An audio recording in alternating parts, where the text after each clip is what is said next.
जी, last lecture में हमने statement of cash flows को डिस्कस किया था।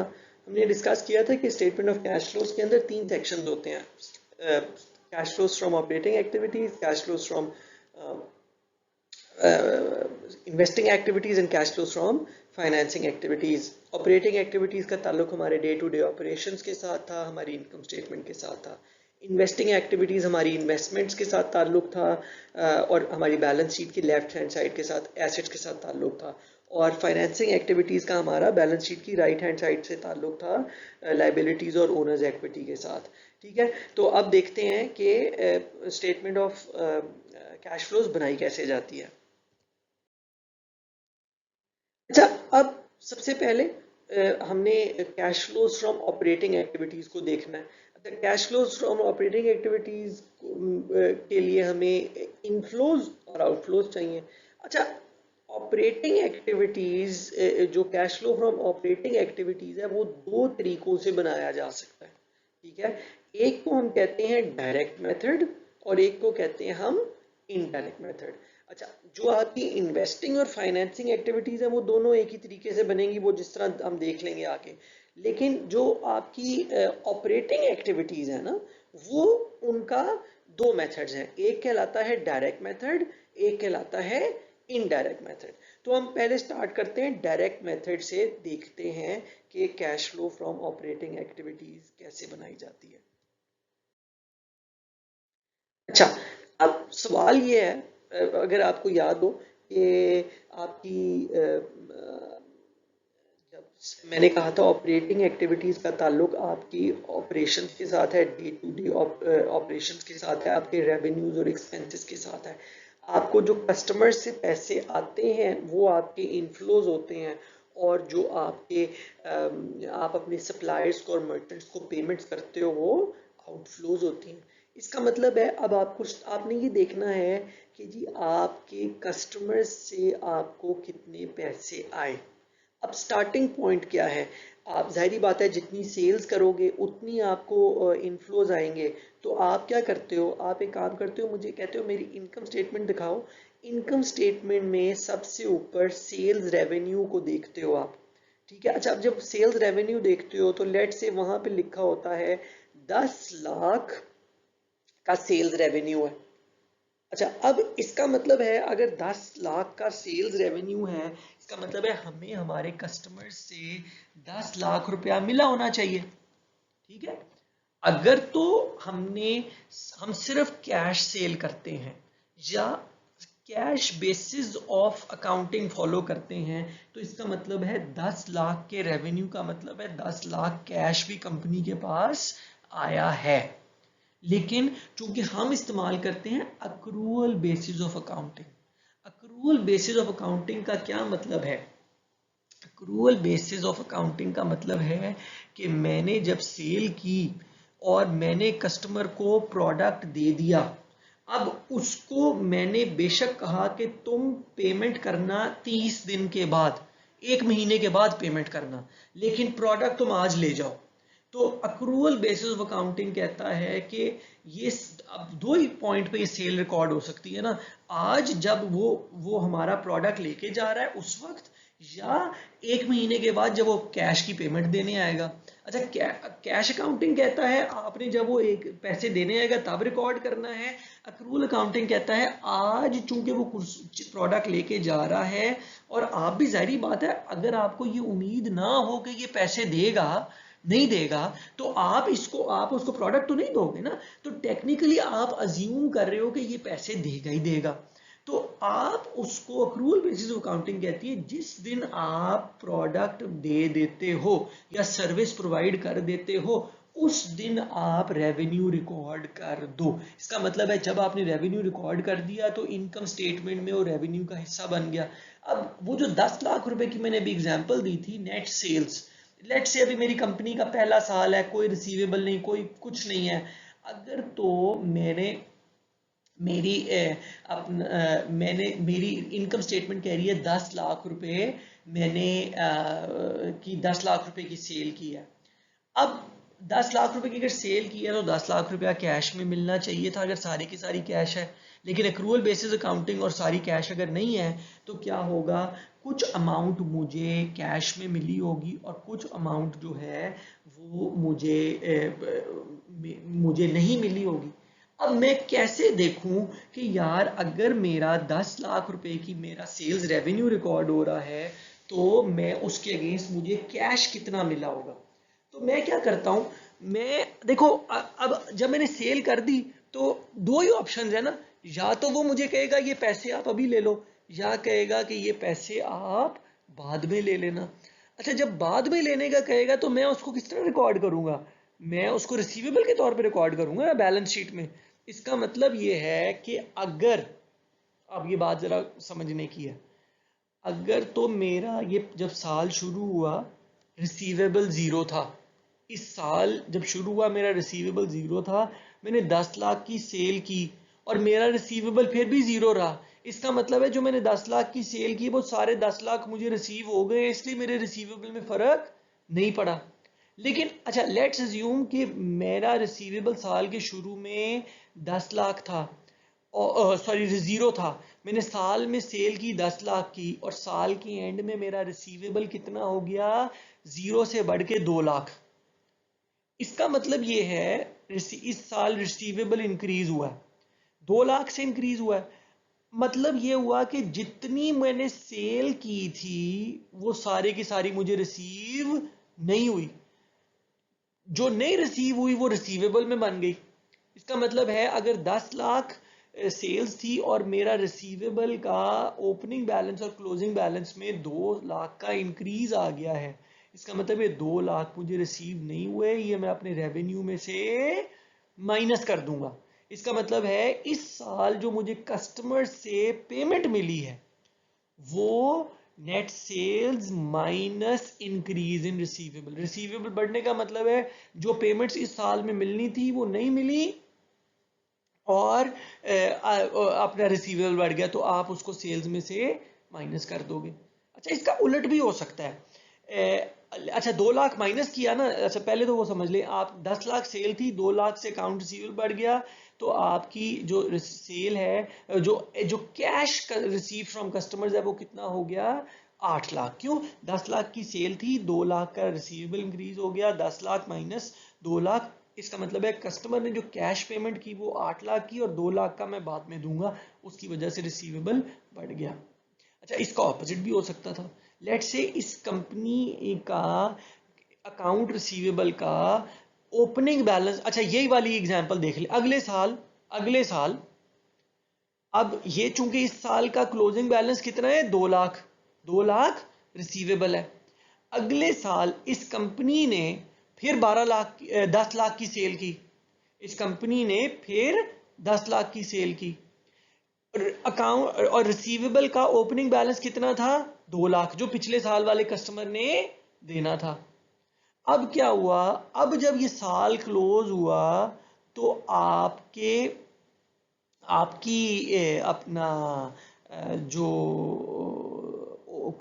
अकाउंट रिसीवेबल का बैलेंस है वो 2 लाख से कम होके 1 लाख हो गया, लेट्स से 2 लाख से कम होके 1 लाख हो गया। अब साल जब शुरू हुआ था तो रिसीवेबल 2 लाख था, 10 लाख की मजीद सेल की और 1 लाख रुपया रिसीवेबल भी कम हो गया, डिक्रीज हुआ। इसका मतलब क्या है, इसका मतलब है मैंने अगर 10 लाख की सेल की थी तो मेरे कस्टमर्स ने एक तो मुझे 10 लाख तो दिया ही दिया, इस साल की पूरी सेल की कैश तो मुझे मिल ही गया, प्लस मुझे मेरा 1 साल 1 लाख पिछली वाली सेल का भी रिसीव हो गया है, जिसकी वजह से मेरा रिसीवेबल जो है वो 1 लाख से कम हुआ है। मतलब मुझे मेरे कस्टमर से कितना कैश रिसीव हुआ है, 11 लाख। तो cash inflow from operating activities जो है वो कितना हो गया, cash inflow from operating activities कितना हो गया, 11 लाख। ठीक है, तो ये है कॉन्सेप्ट कि आपने जाके, क्योंकि देखे ना ऑपरेटिंग एक्टिविटीज में इनफ्लो फ्रॉम कस्टमर्स आना था, ठीक है, तो कस्टमर से कितना पैसा आया, वो आपको कैलकुलेट करने के लिए आपने जाके देखा रेवेन्यू कितना था, इनकम स्टेटमेंट में रेवेन्यू देखा। रेवेन्यू चूंकि आपको पता है कि सारे का सारा ज़रूरी नहीं है कैश, उसके अगेंस्ट कैश बेसिस नहीं है, तो आपने फिर कैलकुलेट किया कि एक्चुअल में क्लाइंट से रेवेन्यू कितना मिला है, तो वो आपको आप जाके अकाउंट रिसीवेबल के साथ आपने मैच किया। अकाउंट रिसीवेबल अगर बढ़ रहा है इसका मतलब है पेमेंट नहीं हुई, अगर अकाउंट रिसीवेबल कम हो रहा है इसका मतलब है इस बार की पेमेंट भी हुई है और कुछ फालतू पेमेंट भी हुई है।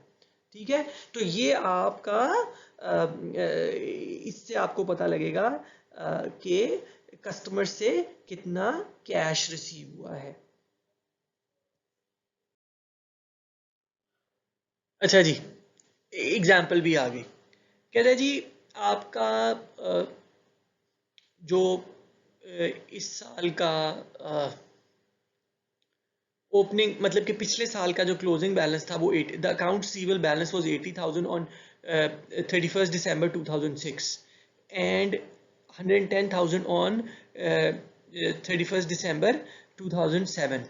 अच्छा अब देखो, बेसिकली पिछली बार का जो क्लोजिंग बैलेंस है ना वो इस साल का ओपनिंग बैलेंस होगा। तो बेसिकली इस ये जो हम किस साल की बात कर रहे हैं, हम 2007 की बात कर रहे हैं। तो जो पिछला 2006 का क्लोजिंग बैलेंस है वो 2007 का ओपनिंग बैलेंस है। तो अब बेसिकली 2007 का अकाउंट रिसीवेबल का ओपनिंग बैलेंस 80,000 है और क्लोजिंग बैलेंस कितना है, 110,000।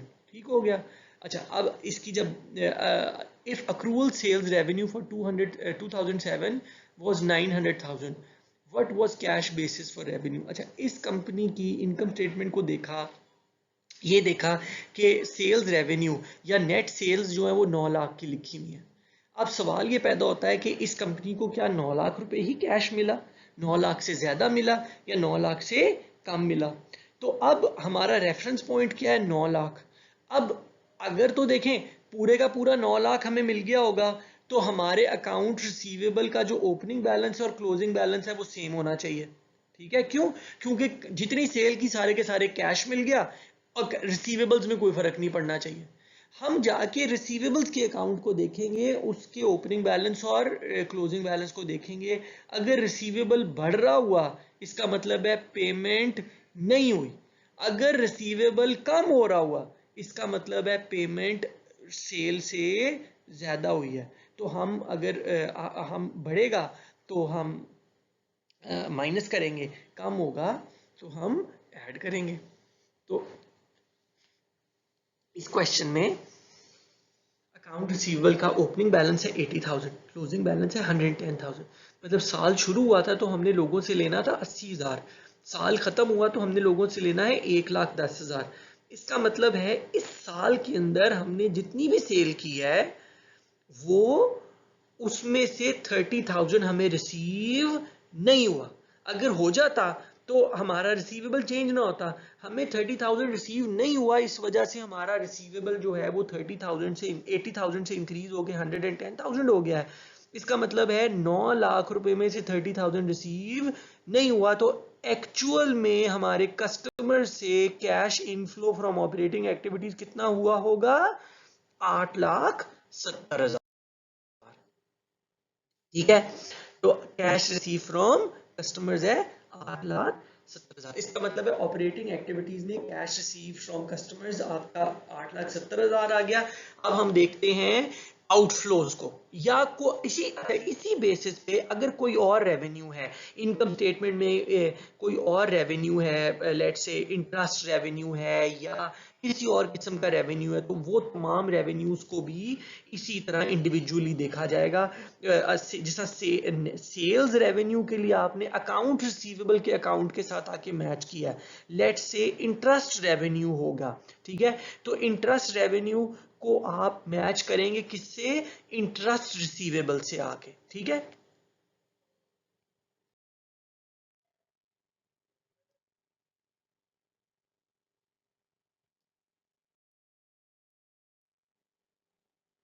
हाँ वही मैंने जो अभी पहले आपको एग्जांपल दी कि इसी तरह इनफ्लोज में इंटरेस्ट रिसीव्ड, डिविडेंड्स रिसीव्ड, तो हर एक जो आपका जो भी रेवेन्यू का अकाउंट होगा उसके अगेंस्ट जो रिसीवेबल का अकाउंट आता है उसको आके आप चेक कर लें। अगर तो वो उसमें कोई चेंज नहीं आ रही, इसका मतलब है वो जो उस साल की अमाउंट है पूरे की पूरी कैश में मिल गई है। अगर उसमें चेंज आ रही है, इसका मतलब है वो अमाउंट आपको नहीं मिली, उससे ज़्यादा भी हो सकती है, उससे कम भी हो सकती है। रिसीवेबल कम हो रहा है, इसका मतलब है कि लोगों ने हमें हमारे पैसे वापस किए हैं। इसका मतलब है इस बार वाला भी मिल गया और पुराना भी मिला, इस वजह से रिसीवेबल कम हुआ है। अगर रिसीवेबल बढ़ा है, इसका मतलब है इस बार वाला पूरा हमें रिसीव नहीं हुआ, तो उस हिसाब से आप उस अमाउंट को ऐड कर लेंगे तो आपको पता लगेगा कि देखें, एक बात जो क्लियर है ना, जो समझने की है, जिस तरह अभी हमने पिछला कहा ना 9 लाख रुपए रेवेन्यू है, रेवेन्यू 9 लाख रुपए ही है। इनकम स्टेटमेंट में हम ये नहीं कह रहे रेवेन्यू कम या ज्यादा हो जाएगा, हम ये देखना चाह रहे हैं कि कंपनी को एक्चुअल में कैश कितना मिला है, हम वो फिगर आउट करने की कोशिश कर रहे हैं। तो कैश कितना मिला है? 8,70,000। रेवेन्यू अक्रूवल बेसिस के मुताबिक 9 लाख ही है। इनकम स्टेटमेंट में रेवेन्यूज माइनस एक्सपेंसेस करके नेट इनकम जब निकालने की कोशिश करेंगे तो रेवेन्यू उतना ही है। ठीक है, सिर्फ आपने क्या करना है, अपना आप कैश अमाउंट निकालना चाह रहे हैं तो आपके इनफ्लोज में interest receive, dividend revenue, interest revenue, ये एक कैश होगा। और उसके बाद फिर आउटफ्लोज में देखते हैं, आउटफ्लोज में वो पेमेंट्स हैं जो आपने अपने सप्लायर्स को की हैं या मर्चेंट्स को की हैं, उसको कैसे देखते हैं। अच्छा, अब ये थोड़ा सा ट्रिकी है, थोड़ा सा ट्रिकी है, क्योंकि ये 2 स्टेजेस में होता है। आपने अपने सप्लायर्स को कितनी पेमेंट की है, आपने जो चीज़ें बेची, और मतलब आउटफ्लो कितना हुआ है, कहाँ से स्टार्ट करें। उसके लिए अगर आपको याद होगा, हमारे पास हमें पहले ये देखना पड़ेगा, पेमेंट तो बाद की बात है, कि हमने परचेजेस कितने की हैं एक पीरियड में, परचेजेस कितने की हैं, क्योंकि कैश कितना गया है वो तो बाद की बात है। ठीक है, जिस तरह हमने पिछले में सेल्स रेवेन्यू निकालने के लिए कैश कितना मिला है वो तो बाद की बात थी, पहले हमने इनकम स्टेटमेंट में जाके देखा कि हमारे कस्टमर ने हमें पैसे कितने दिए हैं, वो बाद की बात है। पहले तो ये देखिए हमने कस्टमर को सेल कितने की है, तो हमें वो इनकम स्टेटमेंट से पता लग गया कि भाई हमने कस्टमर्स से जो है, कस्टमर्स को जो सेल किया है वो हमने किया 10 लाख की। अब इसी तरह हमारे सप्लायर को हमने पेमेंट कितनी की है, उससे वो हमें बाद में पता लगेगा। पहले हमें ये पता लगे हमने अपने सप्लायर से परचेजेस कितनी की हैं। अब मसला ये है, इनकम स्टेटमेंट पे या बैलेंस शीट पे कोई भी ऐसी कैसा अकाउंट नहीं है जो आपको डायरेक्टली बता सके कि आपने इस बार कितनी परचेजेस की हैं। अब उसके लिए फिर इनडायरेक्ट आना पड़ेगा।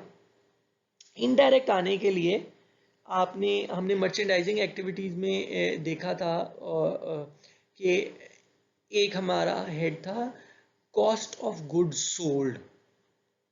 कॉस्ट ऑफ गुड सोल्ड, कि जो चीजें हमने बेच दी हैं वो हमने कितने की खरीदी थी। ठीक है, अब परचेजेस कितनी की हैं वो डायरेक्टली नहीं पता लग रहा, इनडायरेक्टली ये देखें कि हमने चीजें बेच कितने की दी हैं, कौन से वाली चीजें बेची हैं। तो वो हमारी इनकम स्टेटमेंट में अगर आपको याद होगा तो मर्चेंडाइजिंग एक्टिविटीज में sales less cost of good sold होता था। कॉस्ट ऑफ गुड सोल्ड बताता था कि जो चीजें बेची हैं उनकी आपकी कितनी कीमत थी। अच्छा, अब आपको फिगर पता लग गई, लेट से जिस तरह हमने कहा ना कि 10 लाख की सेल थी, लेट से कॉस्ट ऑफ गुड सोल्ड हो गई 5 लाख की। इसका मतलब वो जो 10 लाख की चीजें हमने बेची हैं, कस्टमर को तो 10 लाख की दी हैं, हमने 5 लाख की हमें पड़ी थी। ठीक है, हमने खरीदी और आगे बेच दी। 5 लाख की खरीदी, ये चलो ये समझो 5 लाख की खरीद के 10 लाख की बेच दी। इसका मतलब है हमने हमने अब हमें थोड़ा सा हिंट, अब बात ये हो रही थी हमने चीज़ें खरीदी कितने की हैं। हमारी इनकम स्टेटमेंट कह रही है आपने 5 लाख की चीज़ें खरीद के 10 लाख की बेच दी। इसका मतलब है आपने अपने कस्टमर्स को, सॉरी अपने जो सप्लायर्स हैं, क्योंकि हम ये देखना चाह रहे हैं कि मर्चेंडाइज का या हमने सप्लायर को पेमेंट की कितनी होगी। तो सप्लायर को पेमेंट करने से पहले हम ये फिगर आउट करने की कोशिश करें भाई हमने उसे चीज़ें खरीदी कितनी थी। अब क्योंकि पहले तो ये फैसला होगा ना चीज़ें खरीदी कितने की थी, उसके बाद अगली बात ये निकालने की कोशिश करेंगे कि जितनी चीज़ें खरीदी थी उसमें से कितनों के पैसे दे दिए हैं या कितनों के देने हैं। तो अब हमारे बैलेंस शीट में तो कोई ऐसी चीज़ नहीं है, कोई अकाउंट नहीं है जो डायरेक्टली बताए। तो इसमें हमने 2 स्टेजेस में हमने कहा अच्छा चलो हमारा एक चीज़ तो है कि अगर हमने 10 लाख रुपए की सेल की थी और 5 lakh cost of good sold है, तो इसका मतलब है 5 लाख की चीज़ें तो हमने दी है ना, और 5 लाख की चीज़ें हमने खरीदी भी होंगी। इसका मतलब है स्टार्टिंग पॉइंट लेते हैं 5 लाख की चीज़ें हमने बेची हैं, इसका मतलब है खरीदी भी होंगी। अच्छा अब अगर तो आपके पास जब आप चीज़ें खरीदते हैं तो इन्वेंट्री में ऐड होती हैं, जब आप चीज़ें बेचते हैं तो इन्वेंट्री से कम होती हैं। याद है ना अपना perpetual versus periodic inventory system. ठीक है, परपेचुअल इन्वेंट्री सिस्टम में आपकी जब जैसे जैसे इन्वेंट्री आप खरीदते जाते हैं इन्वेंट्री का अकाउंट बढ़ता जाता है, जैसे जैसे आप बेचते जाते हैं इन्वेंट्री का अकाउंट कम होता जाता है। अच्छा इसका मतलब ये है अगर तो आपने, अच्छा हमने कहा 5 लाख रुपया हमारी कॉस्ट ऑफ गुड सोल्ड है, इसका मतलब हमने 5 लाख रुपए की चीज़ें हमने खरीदी और लेट से 5 लाख की बेच दी। अब इसका मतलब है सप्लायर से 5 लाख की चीज़ें ली और 5 लाख की आगे दे दी। इन्वेंट्री में ना कोई इजाफा हुआ होना चाहिए ना कोई कमी होनी चाहिए। अगर तो आपकी इन्वेंट्री में कोई चेंज नहीं आ रहा, इसका मतलब है जितनी कॉस्ट ऑफ गुड सोल्ड है उतनी ही आपकी परचेजेस है। ठीक है, अगर आपके पास जब पीरियड शुरू हुआ आपके पास कुछ नहीं था, आपने परचेजेस की आपने बेची, पीरियड खत्म हुआ फिर आपके पास कुछ नहीं था, इसका मतलब है जितना पीरियड में आपने बेचा उतना ही आपने खरीदा।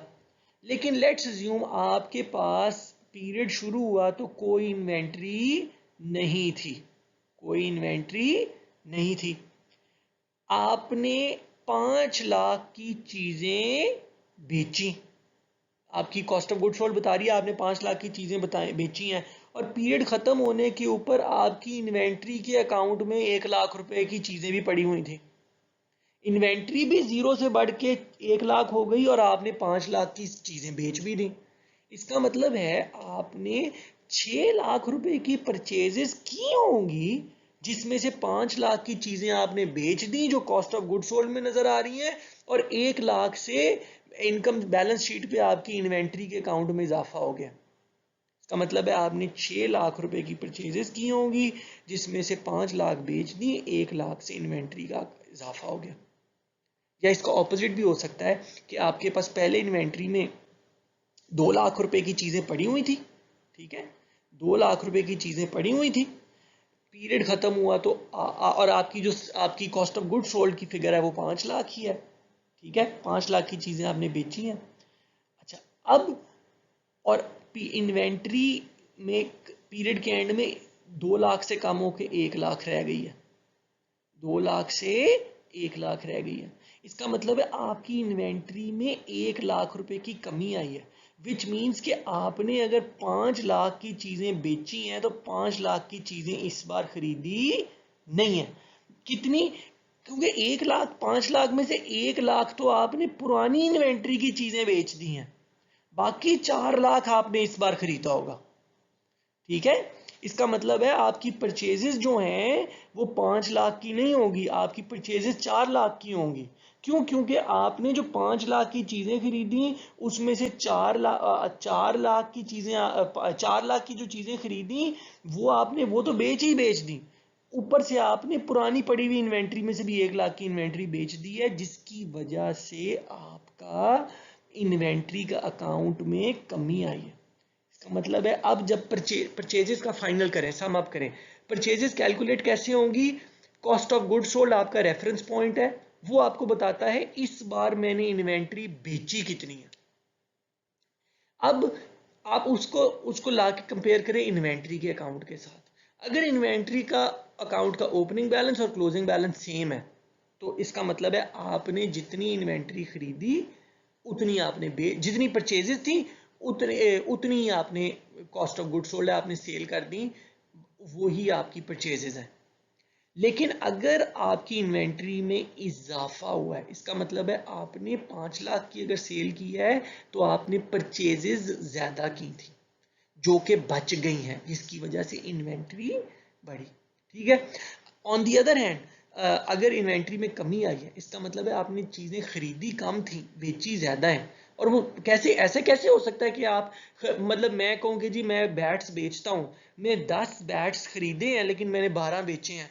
10 कब कैसे बेच सकता हूँ? सिर्फ उसी सिचुएशन में बेच सकता हूँ ना कि मेरे पास 5 बैट्स की इन्वेंट्री पहले पड़ी हुई थी, तो 10 इस बार खरीदे थे वो भी बेच दिए, और पुराने पड़े हुए बैट्स में से भी 2 बेच दिए, तो मेरे 5 बैट्स से कम रह के 3 रह गए। इसका मतलब है इस बार जो मैंने बैट्स बेचे हैं वो खरीदे हैं, वो जितने मैंने बेचे हैं उससे मैंने 2 कम बेचे हैं, कम खरीदे थे।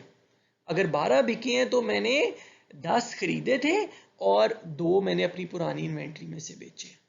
ठीक है। तो एक तो पहले स्टेप में हमें पता लगा कि हमने अपने सप्लायर से परचेज की कितने की है। अब दूसरी स्टेज में अब सवाल, चूंकि हमारा मतलब ये नहीं है फाइंड आउट करना कि परचेजेस कितनी है, हमारा मकसद ये है कि कैश की पेमेंट कितनी हुई है, आउटफ्लो कितना हुआ है, किसको आपके उसको इसके मर्चेंडाइजर को पेमेंट कितनी हुई है, cash outflow from operating activities कितना है। तो अब क्या किया, अब लेट्स से ये फैसला हो गया कि इतनी परचेजेस हैं, अब पेमेंट कितनी हुई। अगेन अगर तो अब पेमेंट का जिस तरह रेवेन्यू का ताल्लुक था अकाउंट रिसीवेबल के साथ, तो परचेजेस का ताल्लुक है अकाउंट पेएबल के साथ। और वही प्रिंसिपल, अगर ये कॉन्सेप्ट समझ में आ गया ना तो बड़ा आसान है। दोबारा जाके अकाउंट पेएबल के साथ कंपेयर करें, अगर ओपनिंग बैलेंस अकाउंट पेएबल का और क्लोजिंग बैलेंस उसमें कोई चेंज नहीं आया, इसका मतलब है हमने जितने की परचेजेस की तमाम की तमाम पेमेंट कर दी, इसलिए हमारा पेएबल इंक्रीज नहीं हुआ ना ही डिक्रीज हुआ। हाँ, लेकिन अगर पेएबल इंक्रीज होता है, इसका मतलब है हमने जितनी परचेजेस की हैं सारों की पेमेंट नहीं की। अगर पेएबल डिक्रीज होता है, इसका मतलब है हमने जितने की परचेजेस की थी उसकी पेमेंट भी की है और हमने पुरानी पेमेंट भी की है। तो उस केस में हम परचेजेस को और जितना अमाउंट डिक्रीज हुआ है पेएबल का उन दोनों को ऐड करेंगे, तो हमें क्या पता चलेगा कि इस पीरियड में हमने अपने मर्चेंडाइज खरीदने की मद में आउटफ्लो कैश कितना हुआ है। ठीक है, आउटफ्लो फ्रॉम मर्चेंडाइजिंग एक्टिविटीज। ठीक है, और उसमें आपकी ऑपरेटिंग एक्टिविटीज के हेड के अंदर आउटफ्लो होगा। एग्जाम्पल अभी देख लेते हैं आगे। कहता है एक कंपनी की इन्वेंट्री का ओपनिंग बैलेंस जो है उसको फर्स्ट ऑफ जनवरी 2007 को 1,30,000 है, और इन्वेंट्री का क्लोजिंग बैलेंस जो है वो 1,65,000 है। ठीक है, और कॉस्ट ऑफ गुड सोल्ड जो है वो 9 लाख है। ठीक है, और अकाउंट्स पेएबल का ओपनिंग बैलेंस जो है वो 23,000 है, अकाउंट्स पेएबल का क्लोजिंग बैलेंस जो है वो 35,000 है। अच्छा जी, ये आपने वो कहता है हाउ मच डिड मार्टिन को पे फॉर इन्वेंट्री इन 2007। अब वो ये पूछता है कि इन्वेंट्री के लिए कितनी पेमेंट की गई होगी। अब पेमेंट कितने की गई होगी इन्वेंट्री के लिए, लेकिन उसके लिए हमें क्या करना पड़ेगा, पहले फाइंड आउट करना पड़ेगा भाई हमारी परचेजेस हैं कितने की। परचेजेस हैं कितने की। अब परचेजेस तो हमें आपको मैंने अभी पहले भी बताया था कि बैलेंस शीट में कोई अकाउंट नहीं कहता कि ये परचेजेस की ये फिगर है। इनकम स्टेटमेंट में जो करीबी फिगर मिलती है वो मिलती है कॉस्ट ऑफ गुड सोल्ड की, वो क्वेश्चन में गिवन है 9 लाख। इसका मतलब ये है कि अगर इस कंपनी ने जो चीजें बेची हैं वो 9 लाख रुपए की बेची है। सेलिंग प्राइस की बात नहीं कर रहा, मतलब जो कंपनी ने चीजें बेच दी हैं चाहे 10 लाख की बेची है, 12-15 रेवेन्यू की बात नहीं कर रहा, मतलब इनको कॉस्ट कितने की थी, वो 9 लाख की। अच्छा, अब इसका मतलब है 9 लाख रुपए की चीजें बेची हैं, तो हम टू स्टार्ट इस तरह शुरू करते हैं। 9 लाख की खरीदी होगी तो 9 लाख की बेची होंगी, इसका मतलब है 9 लाख की परचेजेस होंगी तो 9 लाख की कॉस्ट ऑफ गुड सोल्ड है। लेकिन आप कहते हो यार ऐसा भी तो हो सकता है कि कुछ अभी खरीदी हो, कुछ पुरानी इस्तेमाल की हो, या कुछ अभी फालतू खरीदी हो अगली बार के लिए रखने के लिए। तो मैं कहता हूँ हाँ आपकी बात ठीक है, एक काम करते हैं उसके लिए हम इन्वेंट्री के अकाउंट्स को चेक कर लेते हैं। इन्वेंट्री के अकाउंट को देखा तो इन्वेंट्री के अकाउंट में 1,30,000 से इंक्रीज हो गए 1,65,000। इसका मतलब है 35,000 का आपका इन्वेंट्री का इंक्रीज हुआ है। इसका मतलब है हमने 9 लाख की चीजें भी बेच दी हैं और इन्वेंट्री में 35,000 का इजाफा भी हो गया। ठीक है, इसका मतलब है 9 lakh plus increase in inventory 9,35,000। 9,35,000 की परचेजेस की होंगी तो उसमें से 9 लाख की सेल कर दी होगी और 35,000 की बच गई होगी, जिसकी वजह से इन्वेंट्री 1,30,000 से इंक्रीज होके 1,65,000 हो गई। तो इसका मतलब है हमने जो परचेजेस की हैं वो की हैं 9,35,000 की। अच्छा, अब अगला हमारा मसला यहां सॉल्व नहीं होता। हमारा मसला ये नहीं है कि हमने परचेजेस कितने की हैं, हमारा मसला ये है कि हमने अपने सप्लायर को पेमेंट कितनी की है। ये तो हमें पता लग गया कि इस साल में हमने 2007 में अपने सप्लायर से जो मर्चेंडाइज खरीदा है वो 9,35,000 का है। अब सवाल ये है उसको पेमेंट कितने की है। अगेन हर आपको पता होना चाहिए किस अकाउंट का ताल्लुक किस ट्रांजैक्शन का ताल्लुक किस अकाउंट के साथ है। अब जो मर्चेंडाइजर को पेमेंट करते हैं उसका ताल्लुक हमारे अकाउंट पेएबल के साथ है, या तो पेमेंट कर दी होगी या फिर पेएबल होगी।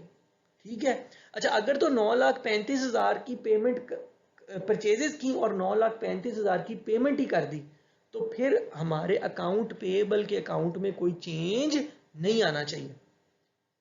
अब यहां पे हम देखते हैं अकाउंट पेएबल जो है वो 1 जनवरी को 23,000 है और 12 जनवरी को 31 दिसंबर को वो अकाउंट पेएबल का बैलेंस है 35,000।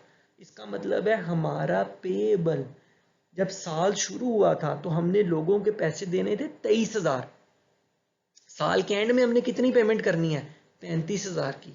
इसका मतलब है इस साल में जो भी हमने चीजें खरीदी हैं उसमें से 12,000 की पेमेंट हमने नहीं की।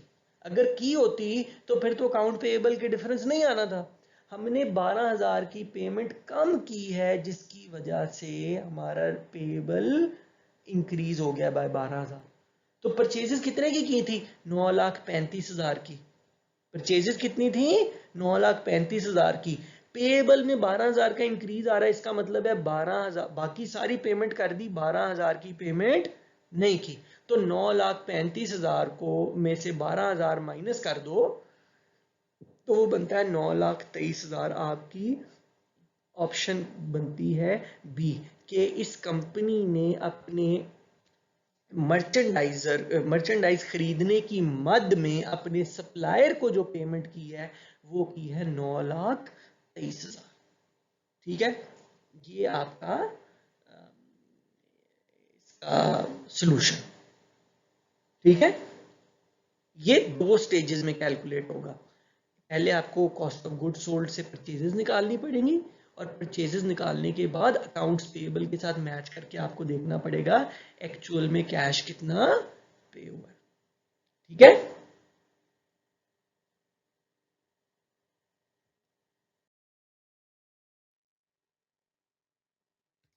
इसी तरह आप बाकी फिर आपने जब बैलेंस शीट में आते हो तो बैलेंस शीट के बाद आप आके उसको देखते हो बाकी एक्सपेंसेस को। तो आप लेट से सैलरीज एक्सपेंस है, ठीक है, आपने देखा जी सैलरीज एक्सपेंस पे 1 लाख है। अब अगेन यही वो सब में सेम तरीका फॉलो होगा। सैलरीज एक्सपेंस में आपका 1 लाख लिखा हुआ है। अब आप ये देखना चाहते हो आया एक्चुअल में 1 लाख की पेमेंट भी हुई है कि नहीं हुई। तो सैलरीज एक्सपेंस का ताल्लुक किसके साथ है? सैलरीज पेएबल के साथ। आके सैलरीज पेएबल को देखो, अगर सैलरीज पेएबल चेंज नहीं हुई इसका मतलब है 1 लाख की पेमेंट हुई। अगर सैलरीज पेएबल में इजाफा हो गया इसका मतलब है पूरा 1 लाख की पेमेंट नहीं की, जितना इजाफा हुआ उतनी पेमेंट नहीं हुई। या अगर सैलरीज पेएबल में डिक्रीज आया है, ठीक है, सैलरीज पेएबल में डिक्रीज आया, अगर डिक्रीज आया है तो इसका मतलब है 1 लाख की पेमेंट इस बार की सैलरीज भी कर दी और जो पुरानी पेंडिंग सैलरीज थी वो भी पे कर दी। तो उस केस में आपका जो एक्सपेंस होगा वो ऐड हो जाएगा। अच्छा, एक और चीज जहां पे हम कुछ चीजों में, जैसा लेट से आपको याद है प्रीपेड रेंट्स, प्रीपेड एसेट्स भी थे। अब लेट से अगर एक आपने देखा कि जी रेंट एक्सपेंस लिखा हुआ है, आपको इस जहां पे जिन अकाउंट्स में प्रीपेड अकाउंट्स भी होते हैं वहां पे आपको ये देखना पड़ेगा आया एसेट्स में